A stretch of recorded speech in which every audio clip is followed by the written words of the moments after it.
नमस्कार, आप देख रहे हैं पॉलिटिकल मंथन। आज सवाल केवल बांकीपुर के चुनाव का नहीं है, सवाल यह भी है कि क्या बिहार की राजनीति में वोटर का मूड अब बदल रहा है। क्या बीजेपी के कुछ पारंपरिक वोटर अब तीसरे विकल्प की तरफ देख रहे हैं। क्या महागठबंधन भी उसी वोटर को अपने साथ जोड़ पाने में सफल नहीं हो पा रहा है। और इसी बीच पटना से लेकर झारखंड तक, तो देखिए आज जो है युवा सड़कों पर है। झारखंड के लोगों को आप देख रहे हैं किस तरीके से आंदोलन चल रहा है, और दिल्ली में जो जंतर मंतर पर हुआ, संसद तक लोग पहुंच गए, तो वो भी हम लोग बातचीत करेंगे। लेकिन मुख्य जो आज चर्चा का विषय है वो बांकीपुर उपचुनाव है। बांकीपुर उपचुनाव के जो रिजल्ट आए उसको लेकर अब बिहार ही नहीं बल्कि देश दुनिया में ये चर्चाएं तेज हो गई हैं कि क्या भारतीय जनता पार्टी से वोटरों का जो मिजाज है वो अब बदलने लगा है, और क्या जो कोर वोटर हैं भाजपा के वो नाराज हो गए। भाजपा की ही बात करेंगे क्योंकि महागठबंधन तो यहां से जीतता नहीं रहा है। 95 के बाद से ही लगातार भाजपा की सीट रही है और राष्ट्रीय अध्यक्ष की सीट रही है, इस वजह से भी इस सीट की काफी चर्चा है। तो आज स्पेशल जो हमारा ये कार्यक्रम है पॉलिटिकल मंथन, इसमें हमारे साथ 4 लोग हैं। चारों लोगों का बारी बारी से परिचय करा देते हैं। पहले लेडीज फर्स्ट ही है, तो वंदना जी हमारे साथ हैं, जनसुराज की तेज तर्रार नेत्री हैं। बांकीपुर जिस सीट से अभी प्रशांत किशोर चुनाव जीते हैं, तो पहले वो चुनाव लड़ चुकी हैं बांकीपुर से, तो बहुत स्वागत है वंदना जी। और दूसरी तरफ भारतीय जनता पार्टी के तेज तर्रार और फायर ब्रांड प्रवक्ता कुंतल कृष्णन जी हमारे साथ हैं, बहुत स्वागत है कुंतल जी। और हर कार्यक्रम में हमारे साथ जुड़ते हैं सिटी पोस्ट लाइव के editor in chief Shrikant sir, बहुत बहुत स्वागत है श्रीकांत सर। और न्यूज हार्ट के editor in chief Amit Kumar Agarwal sir, आपका भी बहुत बहुत स्वागत है। तो देखिए 4 लोगों के साथ इस कार्यक्रम की शुरुआत कर रहा है, और बांकीपुर पर अब तक जो आपने नहीं देखा होगा, अब तक बांकीपुर के बारे में जो अब तक नहीं जाना होगा, उन तमाम विषयों पर विस्तार से चर्चा करेंगे। और जैसा कि मैंने कहा कि लेडीज फर्स्ट, तो शुरुआत वंदना जी से ही। वंदना जी, पहले तो जीत की बहुत ढेर सारी आपको बधाई, बहुत बहुत धन्यवाद। इस बधाई के बाद अब आप ये बता दीजिए दर्शकों को कि वजह क्या रहा। प्रशांत किशोर, कोई सोचा नहीं था कि मतलब राष्ट्रीय अध्यक्ष की सीट है, भाजपा पूरा 40 स्टार प्रचारक, पूरा भयंकर कैंपेन चल रहा था, 3-3 बार राष्ट्रीय अध्यक्ष आए, बड़ा रोड शो हुआ, उसके बावजूद आप लोग इतनी बड़ी मार्जिन से चुनाव जीत कर आए।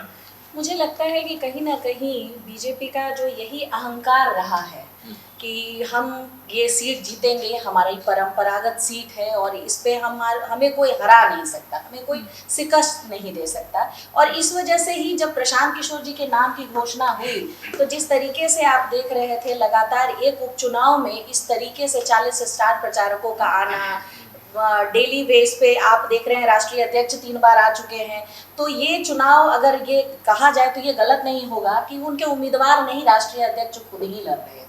तो इस वजह से इसको बचाने के लिए अपने राष्ट्रीय अध्यक्ष मोदी जी के बॉस की सीट बचाने की तैयारी थी, जिसमें उन्होंने अपना पूरा शक्ति बल झोंका है। तो वजह क्या रहा है, क्यों जनता ने आपको चुना? देखिए, जनता परसेप्शन आपने इस तरह का फैलाया? नहीं, परसेप्शन की बात नहीं, आप सरकार का रेफरेंडम कह रही थी। हाँ, ये जब हम लोग लगातार बात करते आ रहे हैं कि 2025 में जो विधानसभा चुनाव हुए, उसके बाद 201 विधायकों के साथ बीजेपी सरकार में आ गई, और पूर्ण बहुमत की सरकार के बाद आपका जो कार्यकाल रहा उसमें लोगों की नाराजगी कुछ इस कदर थी, नीतीश जी के चेहरे पे चुनाव लड़ा गया, उनको वहां से राज्यसभा भेज दिया गया।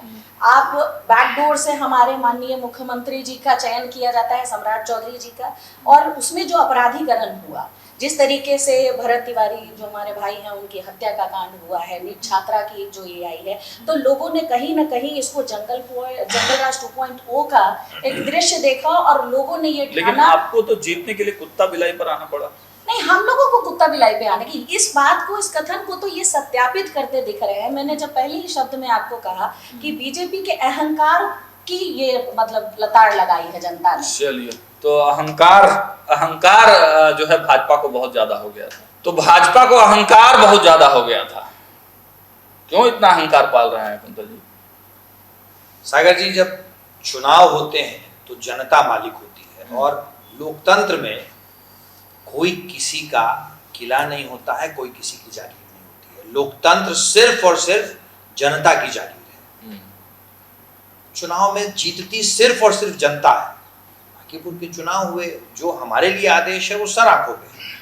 मैं बधाई देता हूं प्रशांत को, उनकी पूरी टीम को, वंदना जी को कि आप चुनाव जीते हैं, मेरी बहुत बहुत बधाई। पर अब मैं आपको ये बात भी बता देना चाहता हूं, प्रशांत को एक जो जिम्मेदारी मिली है, अब उस जिम्मेदारी का भी उनको निर्वहन करना होगा। आज तक प्रशांत जी और उनकी पूरी टीम, आज तक आप ठीक है प्रोपेगेंडा की राजनीति करते थे, अच्छा। या राजनीति में वो सारे काम करते थे जो अब फॉल्स नैरेटिव करना, राजनीतिक बहेलियापन करना, ठीक है, अब चुनाव तक बात समझ में आती थी, लेकिन अब आप एक जिम्मेदार पद पे हैं। मतलब प्रशांत जी आप जिम्मेदार, आप कह रहे कि नैरेटिव की जीत है, फॉल्स नैरेटिव की जीत है। क्या अब जनता का जो आदेश है उसके आगे तो सर झुका के हम बैठे हैं, पर ये सारी चीजें, ये सारी चीजें क्यों हार गए, वजह क्या रहा? आकलन तो आप लोगों ने किया होगा, समीक्षा बैठक भी चली। ये सवाल तो हम लोग रोज अपने आप से पूछ रहे हैं कि ऐसा क्या हुआ कि जिस बांकीपुर की जनता ने मात्र 6 महीने पहले हमें 1 लाख के करीब वोटों का आशीर्वाद दिया था, 6 महीने में हमारे वोट परसेंटेज 50% कैसे आ गया?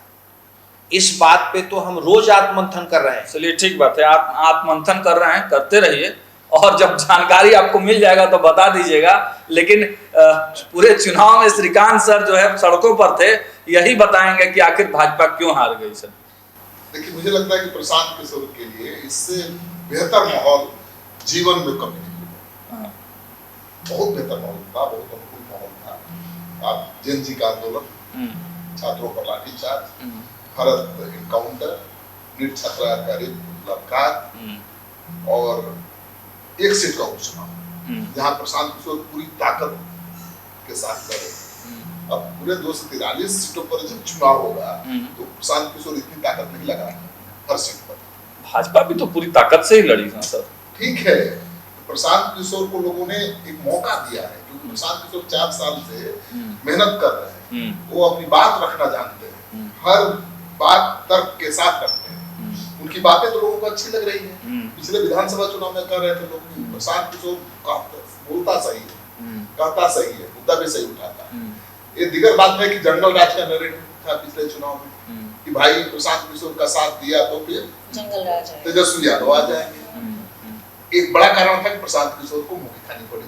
दूसरा था, जैसे प्रशांत किशोर दावा करते हैं कि 10,000 रुपया महिलाओं को जो दिया गया, वो बड़ा कारण रहता है। हर चुनाव में हर जगह पर इसने कमाल दिखाया ना भाई, झारखंड में भी दिखाया, महाराष्ट्र में दिखाया है। मेरा एक छोटा सा सवाल था सर, आपको नहीं लगता है कि प्रशांत किशोर जो एक साथ 243 सीटों पर चुनाव लड़े, वही रणनीतिक भूल थी? अगर 50-60 सीटों पे या 20 सीटों पर चुनिंदा लड़ा जाता तो हो सकता था कि कुछ 2, 4, 5 सीट 10 सीट आ जाता। देखिए, जो मेन चुनाव है ना, उसमें लड़ाई लड़ने के लिए, जीतने के लिए प्रशांत किशोर को अपनी विश्वसनीयता कायम करनी पड़ेगी। अभी तो भाई जनता के लिए उन्होंने कुछ किया नहीं, अभी तो जनता को समझा रहे हैं कैसे बिहार बदल सकता है, कैसे बिहार को हम आगे ले जा सकते हैं। ठीक है, लेकिन इतना से जनता भरोसा नहीं कर रही। एक स्थापित राज्य है, बीजेपी का है, देश में भी सरकार है, बिहार में भी है, तो केवल प्रशांत के अच्छी बातें करने से लोग भरोसा नहीं कर लेंगे, क्योंकि तेजस्वी यादव का भी डर रहता है। भाई तेजस्वी यादव का वोट कम थोड़े है, तो आप कम मत आके ये मोबाइल समीकरण की बदौलत ही। हाँ भाई, जमानत जब्त हो गया, कम कैसे आकर जाएगा? 18% सर से बात कर लेते हैं। सर, तेजस्वी यादव को कम तो नहीं आंकना चाहिए, लेकिन प्रशांत की जीत की बड़ी वजह क्या मानते हैं आप? पहले तो वंदना जी ने एक बात कहा है, उसका जवाब देंगे कि भैया राष्ट्रीय अध्यक्ष की सीट थी जो बीजेपी हार गई। तो देखिए, सब अपने हिसाब से विश्लेषण करता है, हार जीत सबका विश्लेषण अपने ढंग से होता है। तो अभी ये कहा जा रहा है कि ये राष्ट्रीय अध्यक्ष खुद तो यहाँ चुनाव नहीं लड़ रहे थे। अगर आप देखेंगे तो विधानसभा इलेक्शन में भी प्रधानमंत्री मोदी यहाँ पे आ रहे थे, रोड शो हो रहा था, सब कुछ हो रहा था, तो वो तो चुनाव नहीं लड़ रहे थे। दूसरी बात, अब 6 महीना पहले विधानसभा इलेक्शन में चले जाए, जहाँ पे प्रशांत किशोर 200-250 सीट पे लड़ाई लड़ रहे थे, उस समय जब प्रशांत किशोर की हार हुई, जनसुराज की हार हुई, तब ये कहा गया कि प्रशांत किशोर तो लड़ नहीं रहे थे, हार तो पार्टी की हुई है। तो सब अपने हिसाब से विश्लेषण करता है, जो सही ढंग से, जो भी अपने आप जो पॉजिटिव दिखता है उसी ढंग से विश्लेषण होता है। और जहाँ तक भाजपा की हार का सवाल है, तो ये लड़ाई शुरू से ही साफ साफ दिखाई दे रही थी कि भाजपा और जनसुराज के बीच की है। जबरदस्ती उसमें तड़का लगाया जा रहा था राजद का, जबकि राजद शुरू से था भी नहीं है, उसका नहीं रहना उसके लिए बेहतर भी रहा। आज भाजपा के ऊपर इतनी उंगली क्यों उठ रही है? उसका कारण ये है कि जितना ताकत भाजपा लगा सकती थी उतना ताकत भाजपा के द्वारा लगाया गया। उसके सारे जितने बड़े से बड़े नेता थे, मंत्री थे, सांसद थे, एक से एक जो आर्टिस्ट थे, आप चाहिए जो आज संसद में बैठ रखे हैं, सब सारी ताकत झोंक दी गई। उसके बाद जो हार मिली तो वो करारी दिखाई दे रही है। अगर इतना ताकत नहीं लगाया जाता तो स्थिति ऐसी नहीं होती। मेरे हिसाब से मेरा आकलन ये है कि इतनी बुरी स्थिति इनकी नहीं होती। दूसरी बात, राजद को इसका बेनिफिट हुआ। अभी अगर आप देखेंगे राजद में तो सवाल पार्टी के ऊपर नहीं जा रहा है, सवाल सिर्फ तेजस्वी के ऊपर जा रहा है। उनके कैंपेनिंग नहीं करने के कारण राजद को ये स्थिति में पहुंचना पड़ा। अगर वो कैंपेनिंग किए होते तो जहाँ और अच्छा रिजल्ट अच्छा परफॉर्मेंस, तो अभी कम से कम उनके ऊपर दाग नहीं जा रहा है जो भाजपा के ऊपर जा रहा है। तो बिल्कुल डिबेट को थोड़ा सा और खोलते हैं, ओपन करते हैं, और वंदना जी और हमारे साथ कुंतल जी हैं। बारी बारी से थोड़ा परसेप्शन पर बात कर लिया जाए। परसेप्शन की बात कुंतल जी भी लगातार कह रहे हैं कि आप लोग नैरेटिव सेट करके चुनाव जीतने वाले लोग हैं, या फिर बॉट अकाउंट की भी बहुत सारी बातचीत हुई। तो कुल मिलाकर अब जिम्मेवारी मिल गया है, विधायक तो बन गए हैं प्रशांत जी। अब जनता सवाल पूछ रही है कि भाई कहाँ हैं प्रशांत जी? जनता के बीच ही हैं, और अभी तो जहां तक हम लोगों ने देखा है, आपको भी पता है, शपथ ग्रहण भी नहीं हुआ है प्रशांत जी का। मुझे लगता है 10 तारीख को उनका शपथ ग्रहण होना है, और 11 तारीख से लगातार प्रशांत जी आपको क्षेत्र में जनता के बीच दिखेंगे, जिसका शेड्यूल जारी कर दिया गया है। और मुझे लगता है कि जिस नैरेटिव की बात कर रहे हैं, या हम लोग जिस आक्रोश की बात कर रहे हैं, मैं पूछना चाहूंगी, अब हमारे साथी भाई यहाँ मौजूद हैं, जैसे कि इन्होंने बताया कि जनता का आशीर्वाद 98,000 वोटों का मिला इनको 6 महीने पहले। जनता ने आप पे विश्वास जताया, जनता ने आपके इस पे आप पे भरोसा किया, आपकी बातों पे, और आपको पूर्ण बहुमत के साथ बैठा दिया। 98,000 वोटों के साथ बैठाया, जो कि पिछले 4 दशकों में नहीं था। 82,000, 84,000 ऐसी जीत से आप आ रहे थे। तो वो आने के बाद 6 महीने का जो कार्यकाल रहा, और कहने के लिए जब सर ने भी बोला कि राष्ट्रीय अध्यक्ष की सीट है, आप जैसा वंदना जी ने कहा, आप इसी नैरेटिव पे चुनाव लड़ रहे थे। चूंकि नितिन नवीन जी डायरेक्ट बोल रहे थे कि मैं चुनाव लड़ रहा हूँ, आप तो वीडियो जारी करके अपील भी किया, कैंडिडेट को मत देखिए, मैं चुनाव लड़ रहा हूँ, मुझे देखिए। लेकिन मेरा सवाल यहाँ बनता है इससे, बीजेपी से, भारतीय जनता पार्टी से, अभी भी सवाल ही पूछेगा। नहीं, बिल्कुल सवाल पूछना बनता है कि इस विश्वास, इस भरोसे के साथ एक ऐसे कैंडिडेट, एक ऐसे प्रभुत्व विधानसभा में, जहां प्रभुत्व लोगों की श्रेणी है, अच्छे खासे जितने हाई क्वालिटी एलीट वर्ग के लोग हैं वो बैठते हैं, तो क्या वो जनता ये हक नहीं रखती है कि एक ऐसा उम्मीदवार उस क्षेत्र को मिले, जिस उम्मीदवार को उस क्षेत्र की समझ हो, जिस उम्मीदवार से आप ये भरोसा कर सके कि भैया हमारा उम्मीदवार हमारे क्षेत्र के लिए क्या करेगा। तो जो कथन हम लोग नैरेटिव की जो बात की जा रही है, तो वो नैरेटिव तो बिल्कुल सही बोला जा रहा है कि आपने कहा कि हम किसी को भी उठा के बैठाएंगे, फॉर एग्जाम्पल जो भी तो आपके लिए अच्छा ही ना हुआ। सवाल वंदना जी से मेरा भी है जी, कि जैसे कैंडिडेट की बात आप कर रही हैं कि कैंडिडेट ऐसा होना चाहिए जो डिलीवर कर हाँ, सके। हाँ, कहने का हाँ, मतलब हाँ, ये। बिल्कुल बिल्कुल। तो 6 महीना पहले जो विधानसभा चुनाव हुआ था, उसमें जितने भी कैंडिडेट आपके थे, तो क्या सारे डिलीवर करने वाले थे? उसी ढंग से सिलेक्शन हुआ था? देखिए, हमारे यहाँ जितने भी कैंडिडेट्स चुने गए हों, 238 विधानसभा में हम लोगों ने चुनाव लड़ा है, और आप उनके बायोडाटास उठा के देख लो। 2-3 को तो भाग्य गया लास्ट। तो भागे नहीं है, उनको तो डरा धमका के भेज दिया गया। अब उसको इस तरीके से कहना ज्यादा करेक्ट रहेगा। देखिए, अभी आप देखेंगे हमारे कुम्हरार विधानसभा से केसी सिन्हा जी उम्मीदवार थे, जिनको सेलेक्टिव मत होइए। नहीं, सेलेक्टिव नहीं, ओवरऑल एक एक्सेप्शन आंकड़ा रहता है। हो सकता है 5% वो हो, लेकिन मोस्ट ऑफ द कैंडिडेट हमारे सारे। सागर जी, देखिए, आज के दिन में वंदना जी और जनसुराज को हम लोग बधाई दें, क्योंकि वो चुनाव जीते हैं। जो सत्य है वो सत्य है, पर इन तरह की बातों का कोई अंत नहीं होता है। अगर सारे जनसुराज के लोग इतने ज्यादा लायक थे, तो अभी 6 महीना पहले 99% सीटों पे आपकी जमानत जब्त हो गई थी। उसका मेरी किसी भी बात को किसी चीज से कोरिलेट नहीं किया जाता। बांकीपुर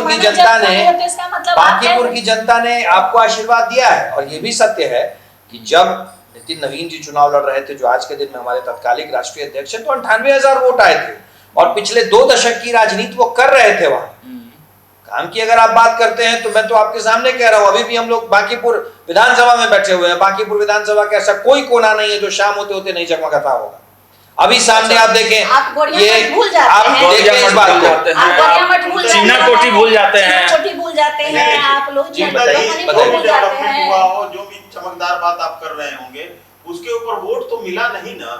नहीं, इस बात को यही मैं आपको बात कर रहा हूँ, जो सागर मुझसे पूछ रहे हैं या वंदना जी जो बात कह रही हैं, मैं तो कह रहा हूँ कि भाई जनता का जो आदेश है सर आंखों पे है, जो भी रीजन रहा हो, तत्कालिक रीजन, बहुत सारे तत्कालिक रीजन कारण भाई साहब ने गिना है, मैं उन चीजों पे नहीं जाना चाहता, क्योंकि जो सत्य है वो यही सत्य है कि आज के दिन में प्रशांत को एक जिम्मेदारी मिली। ठीक है, ठीक है। जो परसेप्शन जैसे श्रीकांत जी, जो परसेप्शन प्रशांत जी के द्वारा सेट किया गया वो सेट हो गया, ये माना जा सकता है। बिल्कुल, उन्होंने 3-4 बातें प्रमुखता के साथ उठाई। एक तो कुत्ता बिल्ली वाला बहुत काम आया कि भाई बीजेपी को इतना घमंड हो गया है कि कहती है कि कुत्ता बिल्ली को भी खड़ा करेंगे, चुनाव जीत जाएगी, और बीजेपी इस नैरेटिव का काउंटर नहीं कर पाई, पहली बात। दूसरी बात, उन्होंने कहा कि ये चुनाव जो है आम चुनाव नहीं है, बहुत खास है, और सम्राट सरकार के 3 महीने के कार्यकाल पर रेफरेंडम, मतलब बिहार की जनता सम्राट चौधरी को मुख्यमंत्री के तौर पर देखना चाहती है या नहीं, इस चुनाव से तय। तो जो लोग नाराज होंगे वो उनका साथ मिला उनको।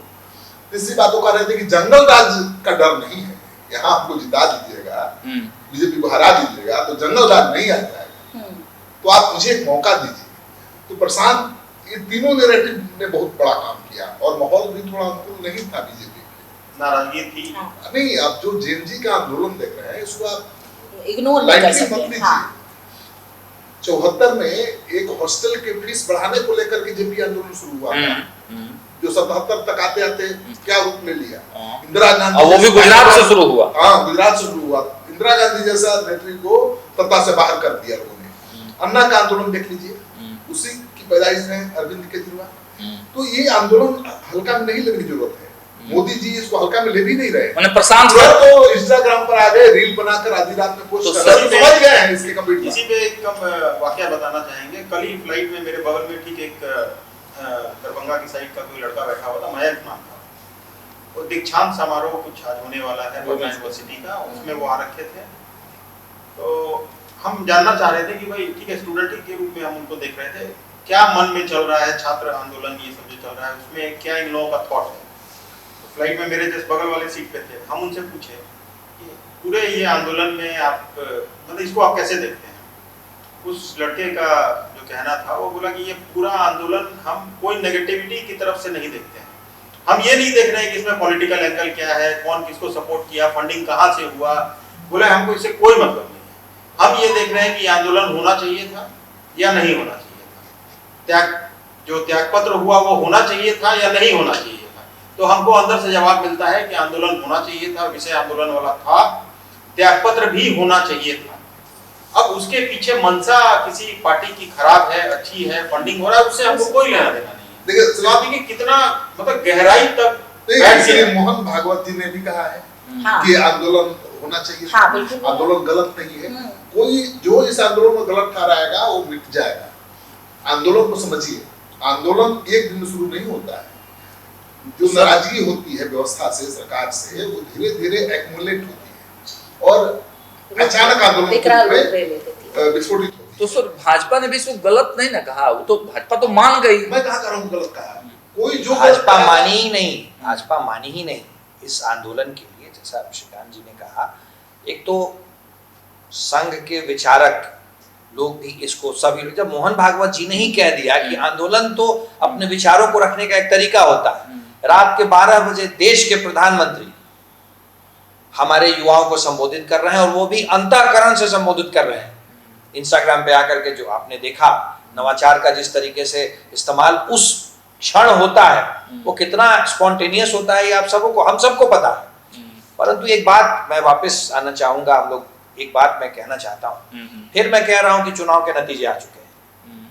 प्रशांत किशोर पहले दिन जो बात कहते नजर आए, जो नैरेटिव बनाते हैं वो नजर आए, वो ये था कि इस चुनाव से न सरकार गिरनी है न सरकार बननी है। पहली बात, ये तो सर पहली बात। दूसरी बात, प्रशांत किशोर बांकीपुर के विधायक का चुनाव लड़ रहे थे और बांकीपुर की जनता को उन्होंने विश्वास दिलाया था कि वो बांकीपुर को बहुत बेहतर बना देंगे। चुनाव के दरमियान तो उन्होंने ये भी कहा था कि बांकीपुर को बेंगलोर बना देंगे। उन्होंने बांकीपुर के विधायक की तरह बांकीपुर को बहुत बेहतर बनाने का एक सपना दिखाया है। अब वक्त आ गया है सपना पूरा करने का। बेहतर नहीं किए तब ना प्राइवेट स्कूल में बच्चों को पढ़वाएंगे। मैं सिर्फ यही कह रहा हूँ, मैं सिर्फ इतना कहना चाह रहा हूँ, बेहतर नहीं था क्या? वही मैं आपसे सिर्फ यही कहना चाह रहा हूँ, बेहतर तो कंपैरेटिव शब्द है ना।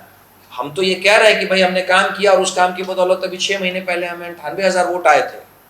अभी प्रशांत किशोर जी ने जो वायदा किया है, मैं सिर्फ इतना कह रहा हूं कि अब एक जिम्मेदार पद पे आ गए हैं। अब राजनीतिक 420 राजनीतिक बहेलियापन की कोई गुंजाइश नहीं है। बातें करने का वक्त खत्म हो चुका है, जिम्मेदारी हाथ में है, करके दिखाइए। 2023 में 11 तारीख से उनका कार्यक्रम लगा हुआ है। एक मिनट, पहली बार जनसुराज के लोग तो जीते नहीं है। 2023 में सारण शिक्षक कॉन्स्टिट्यूएंसी में आफाक भाई जीते थे ना। आज मुझे बता दें, 3 साल में शिक्षक कॉन्स्टिट्यूएंसी से जीते थे। शिक्षक, शिक्षण और शिक्षा के क्षेत्र में क्या जनसुराज ने अभी तक कर दिया है बेहतरी, मुझे बता दें। बताइए, 3 साल हो गया है आफाक भाई को जीते हुए। अरे एक एमएलसी एक विधायक क्या कर लेगा? फिर वही बात। ठीक है, तो ये बात आप लोग रहेंगे ना साथ में, इनका साथ देंगे तभी तो एक विधायक कुछ कर पाएगा। 100% आपके सामने, आपके दर्शकों के सामने गारंटी देके जा रहा हूं, राजनीतिक 420 का विरोध करेंगे, लेकिन अगर सही में सही में कोई काम करना चाहेंगे तो उसमें सहयोग करेंगे। अब आप कह रहे हैं कि मैं बांकीपुर को बेंगलोर बना दूंगा, तो बताएं कि कैसे बेंगलोर बनाना चाहते हैं। उनका कार्यकाल शुरू हो रहा है, अब तो देखने की बात है। 4 साल का समय है आपके पास। नहीं, मैं सवाल जवाब नहीं कर रहा हूँ, मैं सवाल जवाब नहीं कर रहा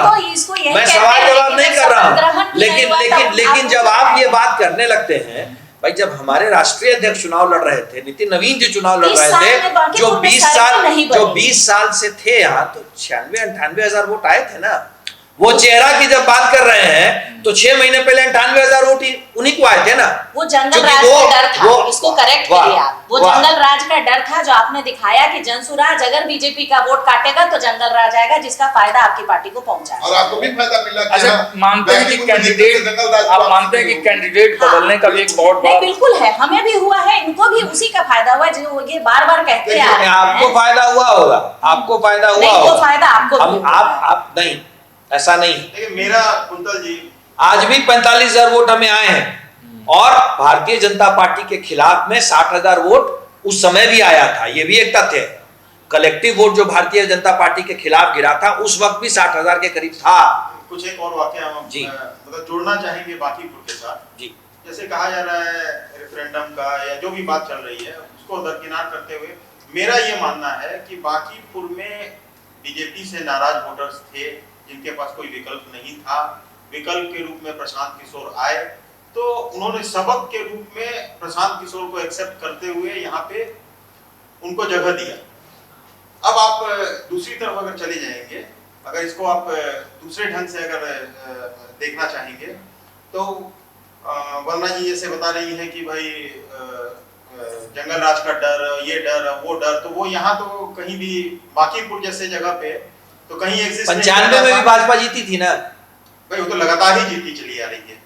मेरा ये कहना है कि यहाँ कोई जंगल राज का तो डर वाली बात थी नहीं, लेकिन अब यही चीज अगर रिपीट कंटिन्यूअसली करना, जैसे जंगल राज की बात कर रही है, अगर इसको दोबारा रिपीट करना होगा तो जंगल राज का मुद्दा फिर से बिहार में आएगा। ऐसा तो नहीं है कि जंगल राज का मुद्दा पटना छोड़ के दूसरी जगह नहीं आने वाला। जी मैं फिर कह रहा हूँ, आज के डिस्कशन में मैं इन चीजों को नहीं लाना चाहता, लेकिन तथ्य तो तथ्य है। आज तक बिहार की किसी रैली में वैसी लूट देखने को नहीं मिली जो आपके कैमरा नहीं दिखाया जनसुराज की जीत की रैली के बाद। कौन थे वो लोग? इस तरह के लोगों के साथ अगर प्रशांत बिहार बदलना चाहते हैं तो माफ करें, संभव नहीं है। जनता ने आपको एक बड़ी जिम्मेदारी दी है, उसको आपको समझना पड़ेगा। मैं जब नैरेटिव की बात ये जनसुराज के लिए कहते हैं, अब ये देखिए 24/7 आप इस चीज पे नजर रख के बैठे हैं। वो कुछ ऐसे कार्यकर्ता जिन्होंने अपनी खुशी व्यक्त करने के लिए रोड पे रैली, अब ये तो आइडेंटिफाई आप नहीं कर सकते कि वो जनसुराज के समर्थक थे। हो सकता है जब आपके लोग वहां उपस्थित थे और वो वीडियो वायरल कर रहे हैं तो हम ये कर सकते हैं। हम लोग गंभीरता से इस सवाल पर विचार करना चाहिए कि भाई प्रशांत किशोर को जिताया किसने? जनता नहीं, उस कैमरा को देखिए। 20 साल से जो लोग बीजेपी के लिए वोट करते आ रहे थे उन्होंने जिताया है, एकदम साफ है। देखिए ये बात समझने की जरूरत है। लेकिन उनको जनसुराजी अभी नहीं बन गए हो। बीजेपी के जिन वोटर्स ने प्रशांत किशोर के लिए चुनाव में वोट किया और जनसुराजी नहीं बन गए। नहीं, ये कतई नहीं कह उनको रहे। जनसुराजी बनाया जा सकता है। हाँ, कैसे? ये मौका है। प्रशांत किशोर को के सामने बड़ी चुनौती, हाँ, बड़ा अवसर भी छिपा हुआ है। बिल्कुल पहला है। वादा कि भ्रष्टाचार का खात्मा, हाँ 5 किलो ही अनाज हाँ, मिलेगा। हाँ। अगर ये कर दिए तो इसका बड़ा इम्पैक्ट हाँ, होगा। बिल्कुल होगा। दूसरा वादा कि जो गरीब बच्चे हैं हाँ, उनकी शिक्षा की व्यवस्था, उनको अंग्रेजी स्कूल में हाँ। पढ़ाई की व्यवस्था हाँ, करेंगे। साल के अंदर। ऐसे लाखों हाँ, बच्चे हाँ, होंगे, बिल्कुल उनकी होगा। व्यवस्था अगर कर दी हाँ। उन्होंने। और तीसरा सबसे बड़ा वादा क्या है उनका? सबसे बड़ा वादा ये है कि नली गली सड़क के निर्माण में जो भ्रष्टाचार है वो नहीं इसका होगा। खात्मा कर देंगे। हाँ, वो नहीं जब तीनों कर दिया तब तो ये जो बीजेपी वाले तो उनके सर लिए मतलब वोट किए मैं हैं, क्या- लेकिन मैं- श्रीकांत भाई साहब, मैं एक आपको बात- ये आसान कहना- नहीं है। मैं एक बात पे मैं आप लोग का ध्यान और ले जाना चाहूंगा। सिर्फ राजनीतिक कार्यकर्ता मैं या हम लोग नहीं है, मैं तो राजनीतिक शास्त्र का विद्यार्थी भी हूँ। भारतीय जनता पार्टी के वोट शेयर तो घटे ही हैं, साथ ही साथ राजद के जमानत जब्ती हो गई ना राजद की। और क्या आप में से कोई, खास करके अग्रवाल साहब आप और श्रीकांत भाई साहब आप, राजद को 14,000 15,000 वोट मिलना ये अपने आप में बड़ा सवाल ठीक है, उठाता आप ही लोग कह रहे थे तो हम लोग तो जान ही रहे थे, हम लोग तो दिखा ही रहे थे। आप ही लोग कह रहे थे नहीं मेरा टक्कर तो राजद से है, जनसुराज तो कहीं है ही नहीं है। आप ही ना बोल रहे थे। सागर जी, इतनी हल्की बात ये नहीं है, इतनी हल्की बात ये नहीं है।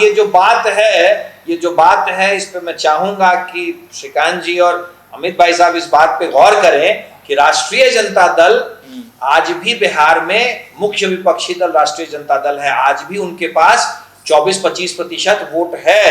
बिहार में आज प्लेयर अच्छा लगता है, बिहार में नहीं, हमें हल्का प्लेयर अच्छा नहीं लगता है। हमें क्रेडिबल ओपोजिशन अच्छा लगता है, रिस्पॉन्सिबल ओपोजिशन अच्छा लगता है। प्रशांत किशोर में क्या दिक्कत है? कोई दिक्कत नहीं है, कोई दिक्कत नहीं है। प्रशांत किशोर एक क्रेडिबल ओपोजिशन की तरह रहे, एक रिस्पॉन्सिबल। अब तो जनता ने मुहर लगा दिया। अच्छा, मुझे- जनता की मुहर के साथ तो जिम्मेदारी आई है। ठीक है, तो आज तक तो क्यों नहीं है ये बताइए। नहीं, हमको ये बताइए क्रेडिबल क्यों नहीं है प्रशांत सर, किशोर? ये आप क्रेडिबिलिटी की बात कर रहे हैं। यही 6 महीना पहले आपको बोल रहे थे कि तेजस्वी यादव या महागठबंधन क्रेडिबल नहीं है। और आज भाई साहब, मैं तो आज भी कह रहा हूँ कि क्रेडिबल ओपोजिशन अगर आएगा, नहीं, अगर क्रेडिबल ओपोजिशन आएगा तो उसका स्वागत है। हम तो कह रहे हैं अच्छी स्वस्थ राजनीति करने के लिए। बाकीपुर से एक सीट हारने पर वो क्रेडिबल कैसे हो गया? इस बात को मैं नहीं जानता हूँ, इस बात को मैं नहीं जानता, तो उनको प्रूफ करना पड़ेगा ना। हमारे साथी प्रशांत किशोर जो चुनाव जीत के आए हैं, आज जिम्मेदारी अभी तक के उनके इतिहास को तो देख करके मुझे शक क्या जैसे बताइए, कुछ बताइएगा तब मैं बता दे रहा हूँ। अभी चुनाव के दरमियान उन्होंने बांकीपुर की जनता को आश्वासन दिया था, ये वायदा किया था कि मुझे जिता दो, मैं बांकीपुर को बेंगलोर बना दूंगा। नतीजा आया नहीं, जिम्मेदारी सराई नहीं की, पीछे भाग रहे हैं। कहीं नहीं पीछे भाग रहे हैं। आप बताएं भाई साहब, आपने तो अपने चैनल पे बात दिखाई। बेंगलोर से तुलना की थी उन्होंने कि हम प्रशांत जी ने आगे आने वाले 20 सालों के बारे में कहा था कि जनता ने जो भी देखिए, किसी भी चीज को अगर उसको पूर्णतः जानेंगे नहीं तो आप यही नैरेटिव सेट करेंगे। प्रशांत जी ने अपने सारे भाषण में जनता को सेट करना चाह रहे हैं। एक सेकंड मुझे फिनिश कर लेने पटना को दीजिए। एक दिन में थोड़े वो बना देंगे। कैसे कर आप 35 सालों में नहीं कर पाए, आप कैसे प्रशांत किशोर को 4 वर्षों में ये एक कैसे? मेरा सवाल है वंदना जी कि प्रायोरिटी में है, बिल्कुल प्रायोरिटी में है। तो प्रायोरिटी में है। अभी कुछ दिन पहले, मुश्किल से लगता है 4-5 दिन पहले, किसी चैनल पे इंटरव्यू प्रशांत जी दे रहे थे जी। तो उसमें जब एंकर के द्वारा सवाल उनसे किया गया कि भाई अब तो बांकीपुर में आपको समय देना होगा, बोले हाँ अब तो जो मेरा वेतन समय है, जो उसमें समय निकालो है, उसमें से मेरे पटना के लिए, बांकीपुर के लिए समय निकालना पड़ेगा। तो ये सवाल मुझे लगता है जवाब कैसे होगा? नहीं, मुझे लगता है, मैं बिल्कुल आपको बता रही हूँ, जैसा कि हमारे भाई बंधु लोग सब पूछ रहे हैं और सबका सवाल है कि भाई प्रशांत किशोर किस तरीके से अपना पूरा समय बांकीपुर विधानसभा को देंगे। इसके लिए मुझे लगता है ये बहुत अर्ली है। कम से कम 6 महीने का उनका कार्यकाल देखिए कि प्रशांत किशोर किस तरीके से क्षेत्र में एक्सक्यूशन करते दिखते हैं। आज जो काम करने का तरीका प्रशांत किशोर का रहा है, एक आदर्श विधानसभा बनाने की ओर हम लोगों ने ऑलरेडी काम करना शुरू कर दिया है। वार्ड वाइज चीजें हो रही हैं, करेक्शन के लिए चल रहा है। लेकिन आप शपथ ग्रहण के पहले ही पूछ रहे हैं कि प्रशांत किशोर करके दिखाएं। प्रशांत किशोर ठीक है, नहीं वो पूछ रहे हैं कि क्रेडिबिलिटी नहीं है प्रशांत किशोर की। नहीं है तब 40 स्टार प्रचारक आए। नहीं है तब सारे सांसद आ गए। गलियों में जो आज तक रविशंकर बाबू घूमते नहीं दिखे, मैं इनकी निंदा नहीं करनी चाहूंगी, लेकिन आज तक जितने सांसद नहीं दिखे हैं बिहार के अथी पटना की सड़कों पे, एक एक घर जाके दरवाजा गली गली घूमते दिखे, ये डर था प्रशांत किशोर का। ठीक है, कुंतल जी तो नहीं बता पाए, हम बता देते हैं जी। किसने कहा था कि जदयू 25 सीट पे सिमट जाएगी तो हम राजनीति छोड़ देंगे? बिल्कुल कहा है। किसने बीपीएससी आंदोलन छोड़ के भाग गए? कौन था वो नेता? कहीं प्रशांत किशोर बीपीएससी आंदोलन छोड़ के नहीं भागे, ये किसने कहा है? हम लोग तो खुद गांधी मैदान बैठे थे। हम भी वहीं थे। हाँ बिल्कुल, हम लोग वहीं रहे हैं। जब पुलिस ने उनको उठाया वहाँ से, सारे लड़के वहीं थे, उठाया गया, सारे लड़के वहीं थे। प्रशांत जी गांधी मैदान चले गए थे, हम भी वहीं पे थे। जी नहीं, देखिए फिर इसको मिसकंसेप्शन। भरत तिवारी के मामले में उन्होंने कहा जी, आपने कहा मैं नहीं बता पाया, मैं इसलिए नहीं ये सारी बातें बोलना चाह रहा हूँ कि हम अभी नया चुनाव जीते हुए व्यक्ति को बधाई देना चाह रहे हैं। मेरा तो दायित्व है सर, मेरा तो दायित्व निभाएं आप अपना दायित्व। मैं राजनीतिक शालीनता नहीं छोड़ना चाह रहा हूँ, लेकिन मैं सिर्फ इतना कह रहा हूँ कि अब बातें करने का समय खत्म हो चुका है, जिम्मेदारी निभाने का समय शुरू हो गया है। जिम्मेदारी निभाने के लिए उस व्यक्ति को उस पद की शपथ लेनी पड़ेगी। मेरी शुभकामना है, मेरी शुभकामना है। पर जो इतिहास आपने पूछा कि अभी तक क्या है, तो इतिहास तो यही है जो आप बता रहे हैं। तो आप बताएं, वरना कहें तो मैं कुछ और याद दिला दूं। अभी तक बिहार में विपक्ष की भूमिका में हर जगह सरकार को घेरते कौन नजर आया? किसने मुद्दों की बात की? आज नीट छात्रा में राजनीति क्यों नहीं छोड़ दिए प्रशांत? 25 सीटों पर क्यों राजनीति छोड़ेंगे और क्यों राजनीति छोड़ना है? वैल्यू नहीं है प्रशांत किशोर की? नहीं, बिल्कुल वैल्यू है, बिल्कुल वैल्यू है। आप ये नहीं कह सकते। राजनीति में बातों की ही वैल्यू होती है। कहा था कि नहीं, प्रशांत किशोर जी ने कहा था कि नहीं, 25 सीट अगर जदयू नहीं लाएगी तो हम। तो ये क्यों नहीं बोलते हैं? उन्होंने तो ये भी कहा था कि नीतीश कुमार मुख्यमंत्री नहीं रहेंगे बिहार के, 6 महीने के अंदर उनको भेज दिया गया। क्यों? इस पे तो कभी चर्चा नहीं हुई कि क्यों नीतीश कुमार जी को हटा दिया गया। कहीं नहीं चर्चा हुई, ये बात पूरा नेशनल मुद्दा बना। प्रशांत किशोर मीडिया पे हमेशा कहते रहे थे कि नीतीश कुमार बिहार के अगले 25 से 30 फिर से नीतीश, जो नारा नैरेटिव लेके आप चले और जिसपे आपने चुनाव जीता, 3 महीने के अंदर आपने उनको राज्यसभा भेज दिया और प्रशांत किशोर उसी चीज को कहते आ रहे। भेज दिया क्या? आप ये कैसे कह सकते हैं? अब आप कैसे कह सकते हैं? वीडियो भी जारी कर दिए। बात बोल रही है तो प्रशांत जी का ही किसी चैनल पे कहा हुआ है, वो किसी चैनल पे इंटरव्यू के समय उनके द्वारा कहा गया था कि भाई अगर आपको राज्यसभा और लोकसभा कहीं जाना होगा तो कितनी पार्टी बैठी है? हाँ। या 135 सीटें नहीं आई तो राजनीति छोड़ दूंगा। तो अब ये सारी चीजें तो प्रशांत ने कहा है। की बात उठेगी तो सवाल सारे ही उठेंगे। हाँ बिल्कुल उठेंगे और उठने चाहिए, यही खूबसूरती है भाई हम लोगों की। मैं तो सिर्फ इतना कह रहा हूँ, मैं कोई सवाल नहीं उठा रहा हूँ। जीते हुए जनप्रतिनिधि जो कि अभी तक शपथ भी जिन्होंने नहीं लिया है, मैं उन पर सवाल नहीं उठा रहा, मैं बधाई दे रहा हूँ। और सिर्फ मैं इतना कह रहा हूँ कि आपका भूत बताता है कि आपने अभी तक राजनीतिक 420 की है, राजनीतिक बहेलियापन किया है। हाथ जोड़ के विनती है, अब जिम्मेदारी का भी निर्वहन करें। जिम्मेदारी का ही निर्वहन करें। कुंतल जी, एक सवाल आपसे पूछ रहे हैं। जी ठीक है। माहौल को हल्का करने के लिए कुंतल जी के साथ जितनी बार आप बधाई दे चुके हैं, हमको नहीं लगता है कि जनसुराज के जो पार्टी के वर्कर होंगे वो भी उतनी बार बधाई दिए होंगे प्रशांत जी को। बड़ी बधाई है, इसलिए कि सम्मान है, बांकीपुर के वोटरों का सम्मान है, बांकीपुर की देवतुल्य जनता का सम्मान है। कहीं जोर का झटका धीरे से तो नहीं है। बांकीपुर की देवतुल्य जनता का सम्मान। बीजेपी के समर्थन से जीते हैं प्रसाद जी, बीजेपी के वोटर का सम्मान। हाँ, ये बात सही बोले। बिल्कुल ये बात सही कहे कि भाजपा के अगर वोटर नहीं जाते, मुझे तो यह भी जानकारी है कि भाजपा के कार्यकर्ताओं के परिवार के लोगों ने भी प्रशांत किशोर को वोट किया है। बिल्कुल सागर जी, आपकी जानकारी आपको मुबारक, लेकिन मैं जिम्मेदारी की बात कह रहा हूँ। नहीं, मैं तो बार उस जिम्मेदारी की बात कर रहा हूँ कि जितनी बड़ी जिम्मेदारी और जितने विश्वास के साथ जिम्मेदारी, एक विधायक को लेना बड़ा जिम्मेवारी है भाई। एक विधायक, एक यही बात तो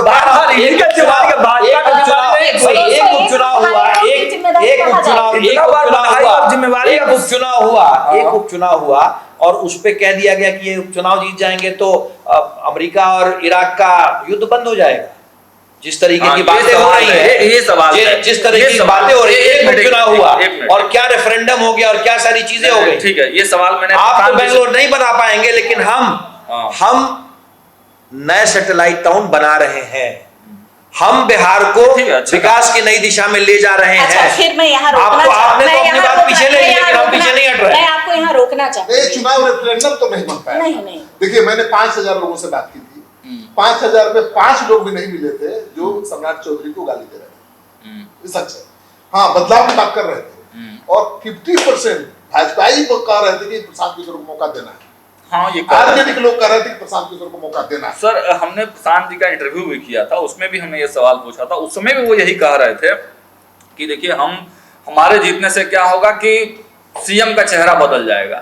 तो यही इन लोग समझना चाहते हैं कि प्रशांत किशोर जी अब तो बन गए, अब कितने दिन बाद सम्राट जी हटेंगे। देखिए, जब प्रशांत जी ये बात बोल रहे थे तो उन्होंने साफ कहा था कि बीजेपी इस बात पे मंथन करेगी, हमारे जीतने से आपके क्षेत्र का क्या विकास होता है, नहीं कितना हम कर पाते हैं ये नहीं कहेंगे, लेकिन 201 विधायकों वाली भाजपा ये जरूर मंथन करेगी कि हम 35 वर्षों से जीती हुई सीट कैसे हार गए और किसके पीछे क्या रीजन रहा, जिसपे काम होगा और सम्राट चौधरी को वहां से इस्तीफा देना पड़ेगा। होते हार की तब ना सम्राट चौधरी चुनाव तो उन्हीं केस में लड़ा।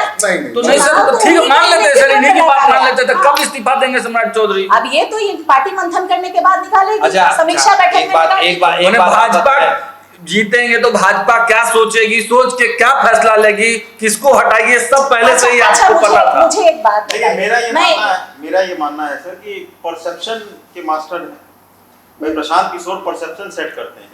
बीजेपी थोड़ी प्रभावित होगी परसेप्शन से। नहीं, बीजेपी की बात नहीं कर रहे हैं। मल्टीपल ऐसा परसेप्शन क्रिएट करने का कोशिश किए। कोई एक तो ऐसा परसेप्शन होगा जो लास्ट में कुत्ता बिल्ली वाला परसेप्शन अगर सही ढंग से कहा जाए तो वही इनको जीत दर्ज कराने में सबसे ज्यादा मददगार होगा। और सम्राट चौधरी देख लीजिए, वो समझिए, बीजेपी के सबसे बड़ा चेहरा है, इसमें कोई शक है नहीं। बीजेपी की पहचान है, ये कोई शक है, डाउट है? उनसे बड़ा कोई नेता बीजेपी का दिख रहा है? नहीं दिख रहा है। हो जाएगा, ऐसा नहीं कि नहीं होंगे, लेकिन अभी तक बड़ा चेहरा सम्राट चौधरी ही है। वो लौकुश समीकरण के नेता हो गए। ये समीकरण का अहमियत समझिए, इंडिया के लिए कितना जरूरी है। नीतीश कुमार इसी समीकरण के नेता थे और उनके बाद सम्राट चौधरी ने वो जगह ले ली है। और सम्राट चौधरी के साथ छेड़छाड़ बीजेपी अफोर्ड भी नहीं कर सकती। अच्छा, मुझे एक बात बताइए, अभी हमारे जो साथी भाई ने ये बात बोली, लगातार ये बात बोलते आ रहे हैं कि 6 महीने पहले हमें जनता का ये प्यार मिला और 6 महीने के अंदर ऐसा क्या हुआ इनके सरकार में कि जनता ने इनको लाके 98,000 से लाके 45,000 पे पटक दिया। कुछ तो गड़बड़ियां आपको सरकार बनाने का मैंडेट नहीं मिला है वंदना जी। नहीं, हमें वो कह रही है सरकार बनाने की जब बात की, ये कह रही कि सीएम के नाम पर भी वोट टर्न हुआ है, ये कहा है। सागर जी, मैं एक बात और स्पष्ट कर देता हूँ। श्रीकांत भाई साहब ने जो बात कही, जिस वक्त आम चुनाव हो रहे थे 2025 के, उस वक्त भी सम्राट चौधरी जी बिहार के उप मुख्यमंत्री थे। पहली बात, भाजपा के सबसे बड़े नेताओं में से एक थे। उसके पहले भारतीय जनता पार्टी के प्रदेश अध्यक्ष थे। सम्राट चौधरी जी पिछले 5 वर्षों में भारतीय जनता पार्टी बिहार के सबसे बड़े चेहरों में से एक अनडाउटेबली थे। और वंदना जी, एक मिनट और जिस वक्त हम चुनाव में जा रहे थे उस वक्त भी सम्राट चौधरी जी सबसे बड़े चेहरों में से एक थे। भाई, deputy CM Bharatiya Janata party की तरफ से जिसको सबसे बड़ी जिम्मेदारी मिली हुई थी, उस व्यक्ति का नाम सम्राट चौधरी था।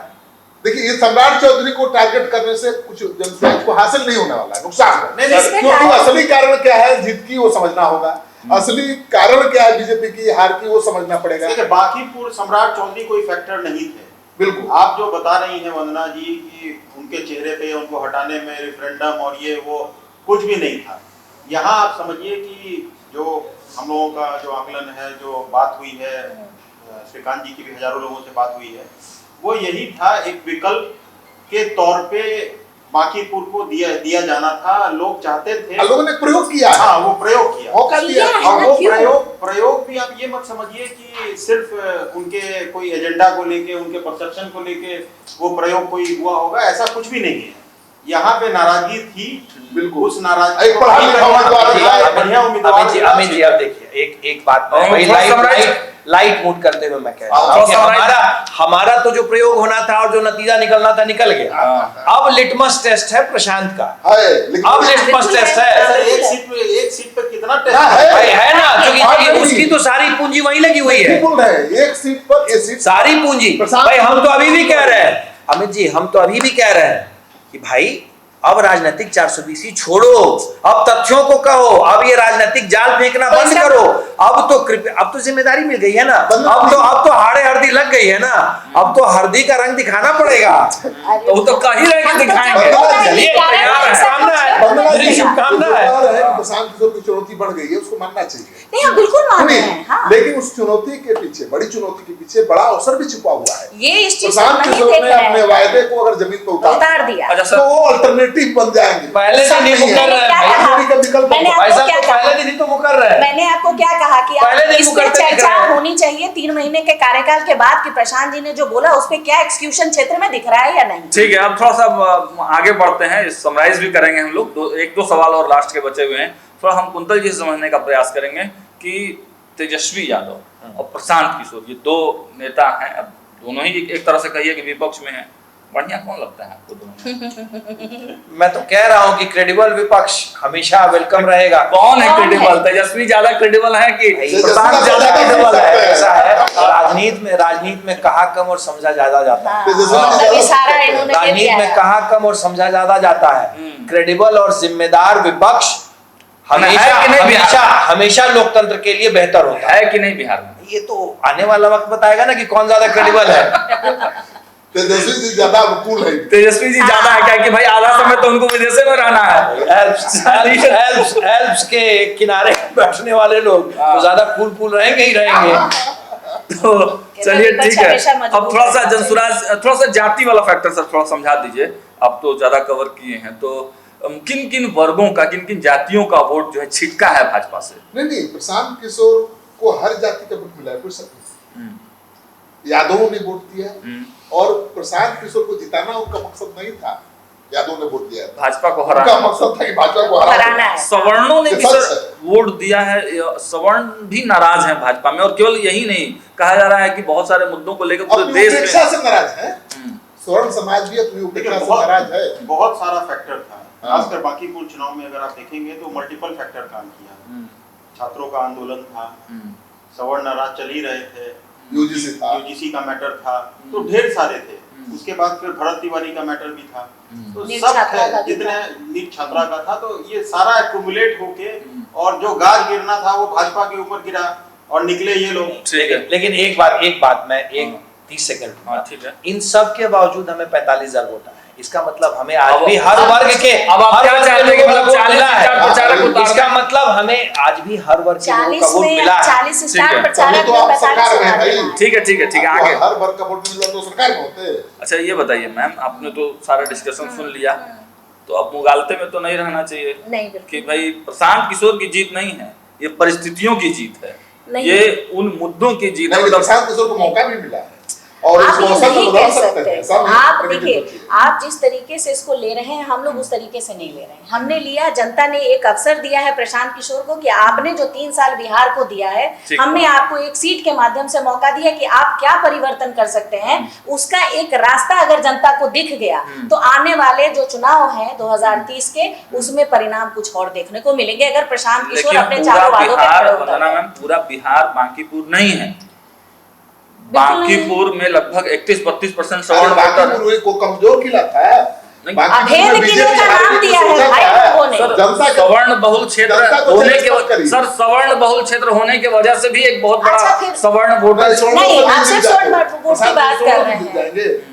उनको यादव ने वोट नहीं दिया, उनको मुस्लिम समाज ने वोट नहीं दिया है। ऐसा नहीं है। आप उस वोट में जाएंगे 80% वोट जनसुराज को मिले। इसका मतलब हर लोग बदलाव के लिए प्रशांत किशोर को अवसर देना जो अवसर मांग रहे हैं कि बांकीपुर को मौका मिला है, बीजेपी को थोड़ा चैलेंज लगाया गया है, धमकी, मतलब फटकार लगाई गई है। बांकीपुर एक सबक के रूप में धमकी भाई पूरे देश में। अब राह आसान है प्रशांत किशोर की यहाँ के बाद, मैं बता पूरे बिहार के लोग पहले लेकर इस जीत को आंदोलन से जोड़ो। आंदोलन क्या होता है? मैंने बोला कि जब नाराजगी एक्युमुलेट होती है तो आंदोलन के रूप में ब्लास्ट कर सामने आती है। और आंदोलन कोई पार्टी नहीं पैदा कर सकती है, आंदोलन के पीछे पार्टियां रहती हैं। जेपी का आंदोलन हुआ था तो जनसंघ नहीं था क्या पीछे? बिल्कुल था, आरएसएस लगा हुआ सारे विपक्ष साथ था, तब ना आंदोलन सफल हुआ। इस आंदोलन के पीछे भी राजनीतिक दल है जिसमें कोई बुराई नहीं है। कुछ लोग, गलत लोग भी इस आंदोलन में घुसेंगे, बुरे लोग भी घुसेंगे, लेकिन गंगा नदी में जब बाढ़ आती है तो कूड़ा कचरा माल मूत्र सब को बाहर ले जाती है। तो ये आंदोलन का जो मकसद है इतना पवित्र है कि सारी गंदगी साथ रहते हुए भी वो अपने मुकाम को हासिल कर लेती। मोदी जी ने समझ लिया, भागवत जी ने समझ लिया, समय रहते। ठीक है सर। और मोदी जी अब जेनजी से कितना प्यार से बात कर रहे हैं। ठीक है सर। उनके सवालों का जवाब दे रहे हैं। भागवत जी आ गए सामने, तो समय रहते बीजेपी संभालने की कोशिश कर रही है। ठीक है सर, मेरा इसमें एक नहीं सवाल संभाल पाती, ज्यादा घमंड रहता है तो बीजेपी को मिटने में टाइम नहीं लगता। टाइम नहीं लगेगा, ठीक। इंदिरा गांधी मिट गई। लेकिन मेरा एक सवाल इसमें यह है कि जिस तरीके से आप कह रहे हैं कि ठीक है प्रशांत को बड़ा मौका मिला है, बड़ा अवसर छिपा हुआ है, तो क्या अगर सच में बांकीपुर को अगर बंगलोर बना भी देते हैं प्रशांत, तो क्या बाकी पूरा बिहार जितना आसान होगा? बिल्कुल, बांकीपुर को बंगलोर नहीं बनाने की जरूरत है, नहीं बना पाएंगे। जो चार वादे प्रशांत किशोर कैसे हो सकता है यार? नहीं, ठीक बात है, जो लेकिन बड़े वादे किए हैं कि लाखों गरीब वादा अगर को पूरा कर शिक्षा दें, में पढ़ा देंगे, हाँ। वो पूरा कर दें। राशन उन्होंने कहा कार्ड कि छीनो दिलवा भ्रष्टाचार देंगे। खत्म करा देंगे, वो कर दें। भ्रष्टाचार सबसे बड़ा मुद्दा है, हाँ, कौन बिल्कुल है। प्रभावित नहीं है? बिल्कुल है। लेकिन प्रशांत किशोर ये कर देंगे, बहुत आसान नहीं है। कह देना और कर देना डेवलप बड़ा अंतर है। आज के सागर जी, मैं आपकी सारी बातों से सहमत हूँ। श्रीकांत भाई साहब, अमित जी, वंदना जी, मैं सब बातें ध्यान से सुन रहा हूँ, पर मैं सिर्फ एक बात कह देना चाहता हूँ। उपचुनाव के नतीजों का हमारा जो लंबा अनुभव है भारतीय जनता पार्टी का, 2019 में उपचुनाव हुए थे, 70% सीट हम हार गए थे।